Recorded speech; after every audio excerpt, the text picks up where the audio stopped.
My name is Sarimah binti Atan from Department of Mechanical Engineering, Polytechnic Sultan Azlan Shah. I am responsible for giving an explanation in this video.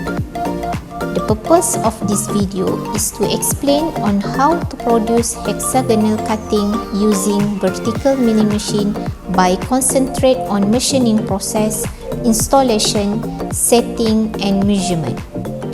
Before we start, let me introduce about drawing of hex and spur gear.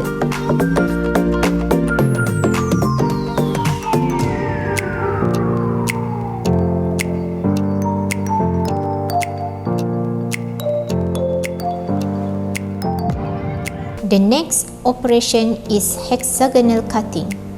The material of workpiece is aluminium bar with diameter of 44 mm and length 100 mm. Collect chuck wrench, 2 flute end mill, collect chuck, clamping nuts,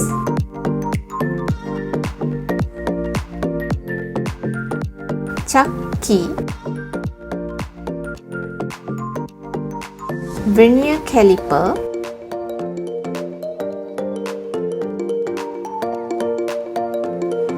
workpiece.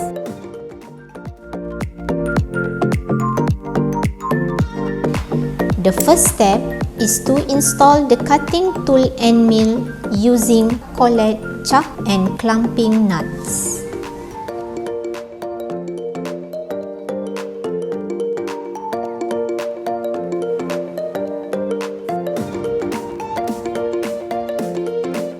Tighten the chuck collet on the correct slot.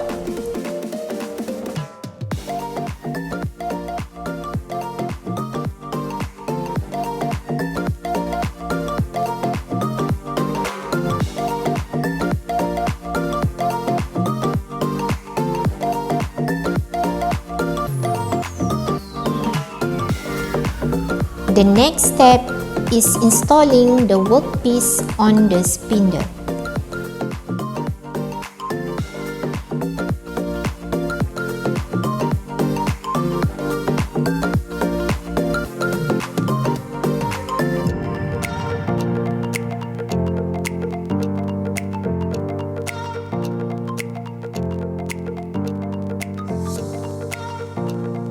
This adjustment method uses all three axes X, Y and Z.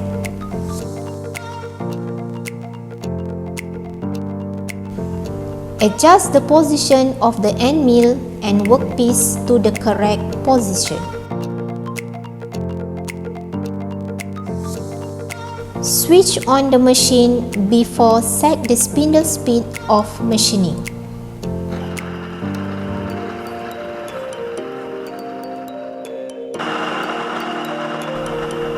To determine spindle rotation, look at the end mill cutting tool either clockwise or counterclockwise.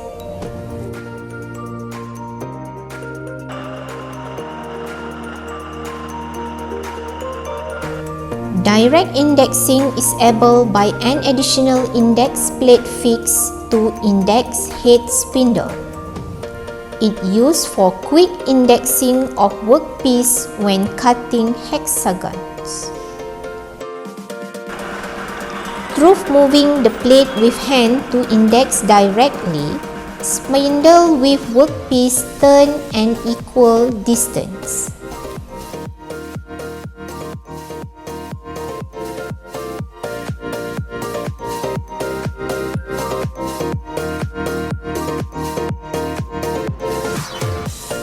Adjust the position of axial motion to touch both end mill and workpiece. Turn around vertical knee traverse crank to adjust the position of Z axis. Set the feed rate 1.0 mm to start cutting on the first side.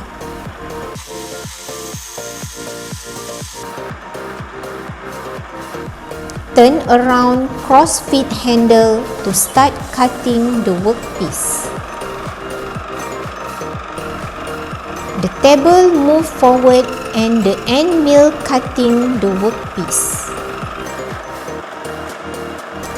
Continue the cutting process to the 60, 180, 240 and 300 degrees by increasing the feed rate 1.0 mm at every side.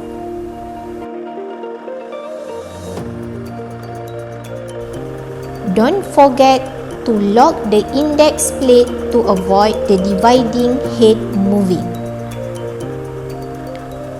Repeat the cutting process by increasing the feed rate until the line side to side is 38 mm.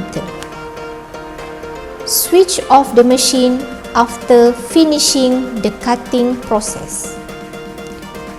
Before removing the workpiece, make measurements using vernier caliper. A successfully hexagonal cutting has a side-to-side length of 38 mm. As you can see, this is our finished product and it exactly like a drawing. Thank you for watching this video and I hope you will enjoy it.